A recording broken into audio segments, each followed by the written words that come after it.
The funeral had been quiet, the kind of silence that carried more judgment than grief. Neighbors stood at the edges of the churchyard, whispering about the old woman who had passed, the matriarch of a family that had never truly accepted her black daughter-in-law. On the wooden pews inside, hushed voices and stiff backs spoke louder than prayers. What should have been a day of shared mourning became yet another performance of distance, a reminder that bloodlines and prejudice often spoke louder than love. Naomi sat toward the back, one hand resting on her swollen belly, the other gripping the edge of the pew as though she might fall if she let go. Her husband David had passed 2 years before, leaving her with a toddler and another child on the way. And now his mother, the one woman who had shown her kindness amidst the bitterness of others, was gone too. The air around her buzzed with a coldness she knew all too well. The glances from her husband's brothers and their wives like knives sharpened on resentment. The reading of the will took place in the cramped dining room of the family home. Heavy curtains dimmed the light, and portraits of long-dead ancestors hung on the walls like stern judges. Naomi felt her heart pounding as the lawyer unfolded the document, his voice steady and formal. The family leaned forward, their faces tight with anticipation. They expected land, money, property, the things they believed were rightfully theirs by heritage. "To my eldest son's widow, Naomi," the lawyer read, pausing for a moment as if measuring the weight of the words. "I leave the old van parked behind the shed. May it carry her where life still calls her." The room erupted in laughter, harsh, mocking, merciless laughter. The sisters-in-law leaned into each other, giggling behind manicured hands. One of the brothers slapped the table and shook his head. "The rusty van? That thing's been rotting there for 20 years, another sneered. "Well, I guess it fits. She never did belong in this family. Let her drive that piece of junk out of our sight." Naomi lowered her eyes, her lips trembling but silent. She knew better than to give them the satisfaction of tears. Her hand instinctively went to her belly, as though shielding the life inside her from their cruelty. She thought of her mother-in-law, of the late nights they had spent in quiet conversation after David's death. The old woman had been frail, her body failing, but her mind still sharp and her heart kind. Perhaps she knew something the others did not.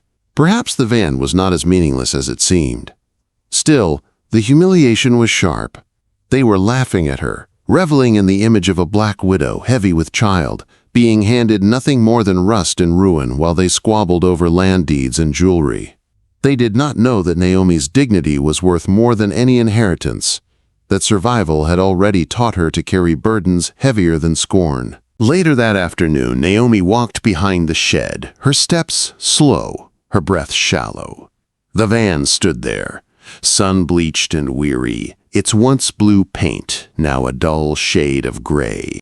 Rust bit into the edges. The windows were clouded with dust, and weeds grew around the tires. Yet something about it pulled at her, like a secret waiting to be uncovered. She placed her hand on the hood, the metal warm from the sun, and for a brief moment she felt a sense of presence, as if the old woman herself were standing beside her, whispering, "Don't let them shame you. Trust me." Naomi opened the door. It creaked loudly, but the inside smelled faintly of lavender, the same scent her mother-in-law always wore. The seats were worn, the floor scattered with old blankets, and a faded Bible tucked into the glove box. She sat behind the wheel, resting her belly against it, and closed her eyes. She felt foolish, but also comforted, as though this van, in its brokenness, held a kind of sanctuary. When she tried to start it, the engine coughed, but did not come alive. She smiled bitterly. "Of course," she murmured. It was, after all, a gift meant to humiliate her in the eyes of the others. Yet something inside her refused to believe the old woman would have left her only this if it truly were worthless. Days passed, and Naomi found herself returning to the van, cleaning it slowly with rags and soap, as though each wipe across the rusted surface might reveal an answer. Neighbors watched, some shaking their heads, others whispering, but Naomi kept going. Her little boy played in the grass beside her, his laughter mixing with the chirping of cicadas, and in those small moments she found strength. It was while scrubbing the floor beneath the driver's seat that her hand brushed against something strange. The metal felt different, smoother, heavier. She pressed harder, and a piece of rusted paneling shifted beneath her fingers. Her breath caught. Peeling back the corroded edge, she saw a glimmer, faint but unmistakable. It was gold. Her heart raced, her hands trembling as she pulled away more of the covering. The dull shell of the van was merely a disguise. Beneath layers of rust and paint, the frame itself was crafted of solid gold, hidden in plain sight. Her mother-in-law, shrewd and protective, had known that leaving money or property in Naomi's name would only invite challenge and theft from her other children. So she had left her the van, mocked as junk, but in truth, a treasure so immense it would change Naomi's life forever. Tears welled in her eyes, not just for the wealth concealed within the metal, but for the love it represented.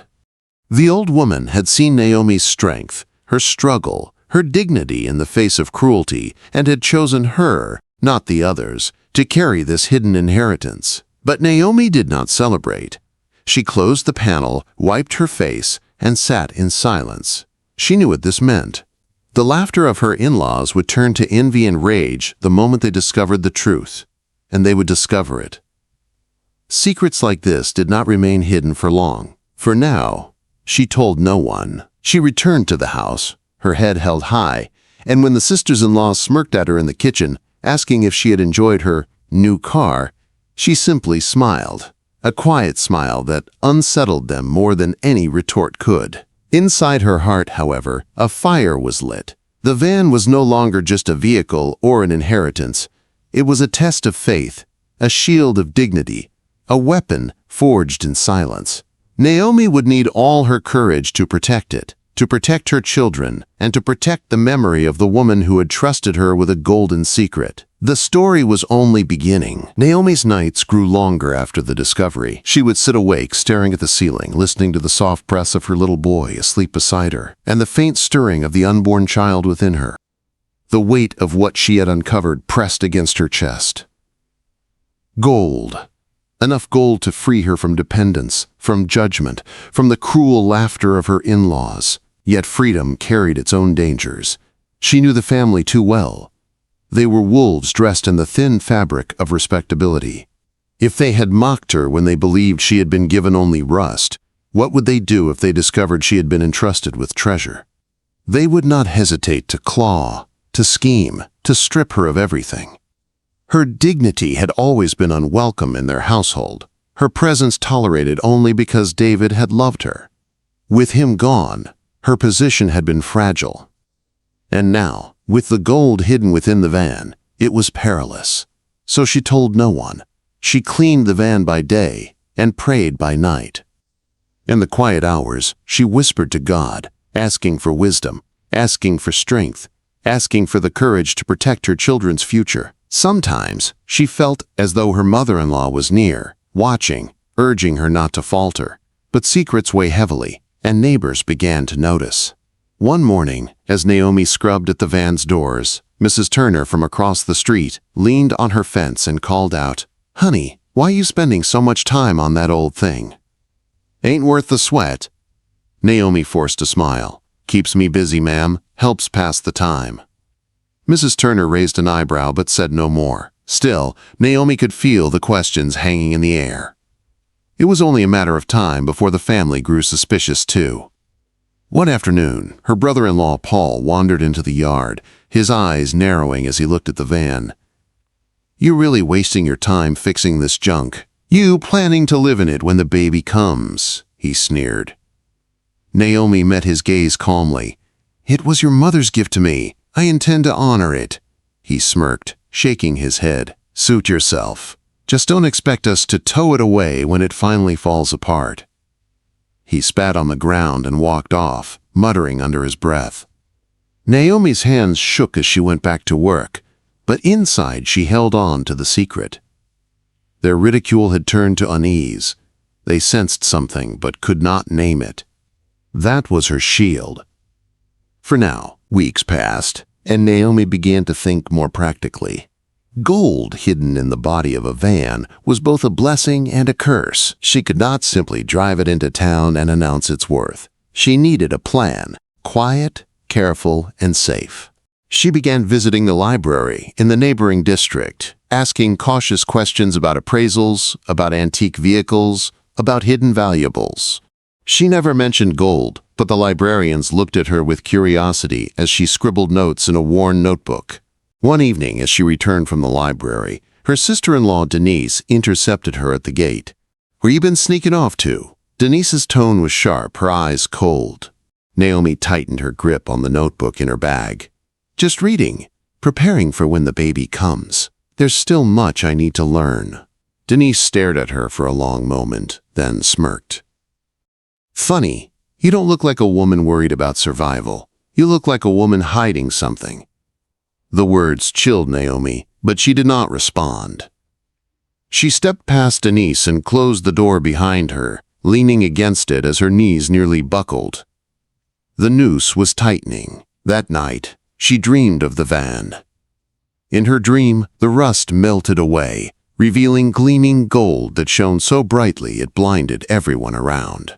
Her in-laws circled like vultures, clawing at the light, but each time they touched it, it burned them. She woke with tears on her face, realizing the dream was not just fear, it was truth. The van was both salvation and fire. One Saturday morning, Naomi made a decision. She packed her son's small backpack with clothes, tucked the Bible from the glove compartment into her purse, and whispered to him that they were going for a drive. The van's engine had resisted her before, but with patient hands and quiet prayer, she had managed to coax it into life. The roar startled the birds in the trees, and neighbors peered out their windows as the rusted vehicle rolled down the street, belching smoke. To them, it looked like folly. To Naomi, it was escape. She drove into the city, her hands trembling on the wheel, the baby kicking gently as if sensing the gravity of the moment. She parked near a workshop she had learned about through whispers. An old mechanic known for keeping secrets, a man who had once been a craftsman of metals before time and hardship, pushed him into obscurity. The mechanic, Mr. Harris, was hunched with age but sharp-eyed. He looked at the van with disdain at first. "This heap? What do you bring me this for?" Naomi hesitated, then leaned closer.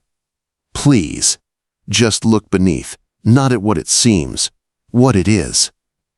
His eyes flickered with curiosity, and after a long pause he agreed. Hours later, in the shadowed light of the workshop, Mr. Harris pried back a section of paneling and froze. His hands trembled as he wiped away the dust, revealing the unmistakable gleam beneath. He turned to Naomi, his voice low, reverent. "Child, do you have any idea what this is?" Naomi swallowed hard. "Enough to know it's dangerous." He nodded slowly. "Dangerous, yes, but also powerful. Whoever left you this, they trusted you with more than gold. They trusted you with a future." Tears pricked her eyes. "Then help me protect it." Mr. Harris closed the panel carefully, his face grave. "Don't let anyone else see. Don't tell a soul. Bring it here when you can. I'll help you strip it piece by piece, melt it down, sell it quietly. It'll take time, but it's the only way." Naomi exhaled, relief flooding her chest. For the first time since the laughter in that dining room, she felt she was not alone. She had an ally. When she returned home that evening, the family was waiting. Denise's eyes were sharp, Paul's arms crossed, and the others hovering with thinly veiled suspicion. "Where you been with that van?" Paul demanded. Naomi looked at each of them, her voice steady. "I took it for a drive. It still runs, despite what you all think. Your mother gave it to me, and I'll honor her by keeping it alive." They sneered, muttered, exchanged glances. But Naomi's calm unsettled them more than anger would have. She walked past them, her son's hand in hers, and closed the door behind her. Inside, she sank into a chair, whispering a prayer of thanks. The road ahead was perilous, but she was no longer trapped. With every passing day, she was learning that her inheritance was not only gold hidden in metal, but also the strength hidden in herself. The laughter of her in-laws echoed in her memory, but now it no longer pierced her. It fueled her. They had mocked her for being given rust. They had mocked her for being black, for being a widow, for being pregnant and alone. But one day they would see that what they had dismissed in cruelty was the very thing that would lift her beyond their reach. And when that day came, their laughter would turn to silence. The days turned into weeks, and Naomi kept her secret guarded like a flame in the wind. She rose each morning with renewed determination, her belly growing heavier, her steps slower but her spirit unbroken. Every few days, she would drive the van to Mr. Harris's workshop. In the dim light of that old garage, the panels of gold were carefully removed, melted down, reshaped, and sold quietly to trusted buyers. Piece by piece, the rusted exterior was revealed for what it truly was, a shell of priceless value, hidden in plain sight. With each visit, Naomi gained not just resources but confidence. She began paying off old debts that had hung over her since David's passing. She secured a small savings account under her own name, safe from the greedy hands of her in-laws. She bought clothes for her son, prenatal care for herself, and groceries without having to count each coin. For the first time in years, she breathed freely. But secrecy has a way of stirring suspicion, and her in-laws grew restless. They watched her movements, questioned her absences, and whispered behind closed doors. One evening, as Naomi returned home from Mr. Harris's shop, she found Denise waiting on the porch, arms folded tightly. "You've been going out too often for a woman about to give birth," Denise said sharply. "You hiding something?" Naomi met her gaze evenly. "I'm preparing for my children." "That's all you need to know," Denise sneered. "You think you're better than us, don't you? Just because Mama took pity on you and left you that worthless van. We laughed at you then, and we're still laughing now." Naomi stepped closer, her voice quiet but firm. "One day, you'll choke on that laughter." Denise flinched, caught off guard by the calm strength in Naomi's words. For a moment, silence hung between them like a blade, and then Naomi walked past her, her head high. Inside, Naomi sat at the small kitchen table, her son drawing with crayons beside her. She looked at him, at the innocence in his wide eyes, and felt a surge of pride. She was not fighting for herself alone. She was fighting for him, for the child yet to be born, and for the legacy her mother-in-law had entrusted to her. The van was more than gold. It was a bridge to dignity, a shield against humiliation, a testament to resilience. As the months passed, the transformation became visible. Naomi's once worn dresses were replaced with simple but sturdy clothing. The cupboards were no longer bare. Her son went to school with shoes that fit and a lunchbox filled with food. The family noticed, and though they tried to disguise it, envy burned in their eyes. One Sunday after church, Paul cornered her. "Where's it coming from? Don't lie to me. I know you're not living off that van." Naomi smiled faintly. "Your mother gave me what I needed. Isn't that enough?" His jaw tightened, but she walked away before he could press further. Then came the day of reckoning. Her second child was born in the quiet of night, a little girl with David's eyes and Naomi's dark, radiant skin.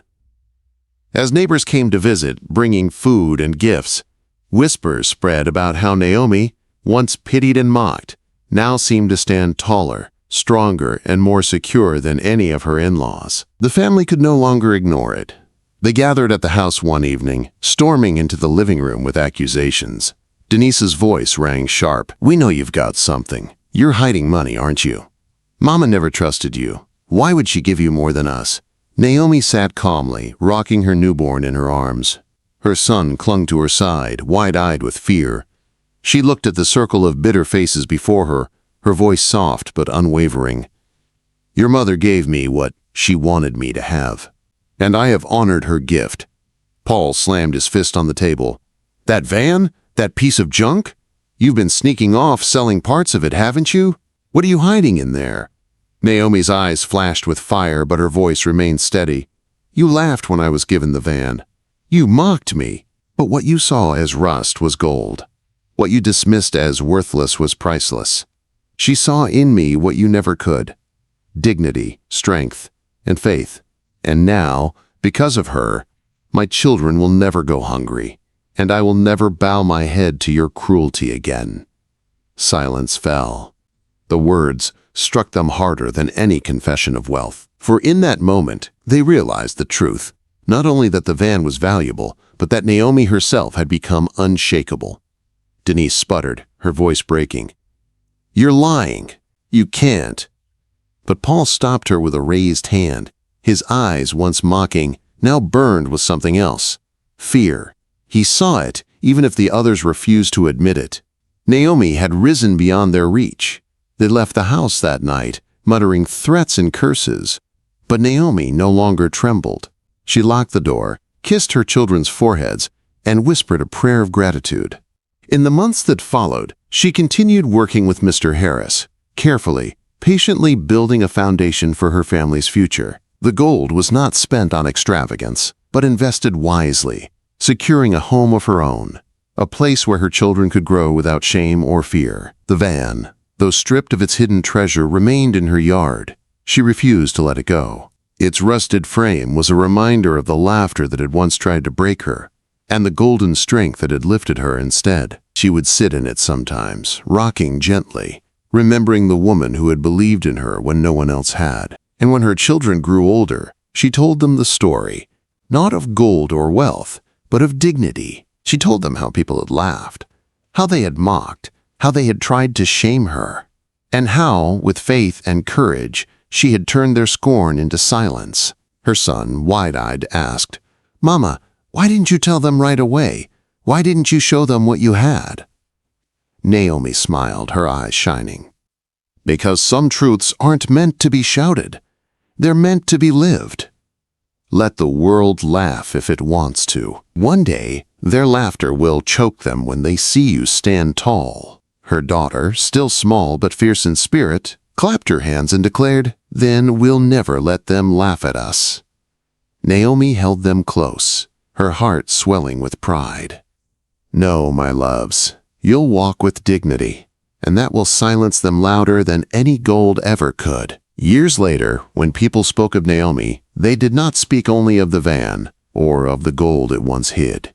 They spoke of a woman who had endured cruelty and risen above it, a black widow, mocked and dismissed, who had turned rust into radiance, shame into strength, and laughter into silence. And in that legacy, her children learned the truest inheritance was not wealth hidden in metal, but the unbreakable dignity carried in their mother's heart.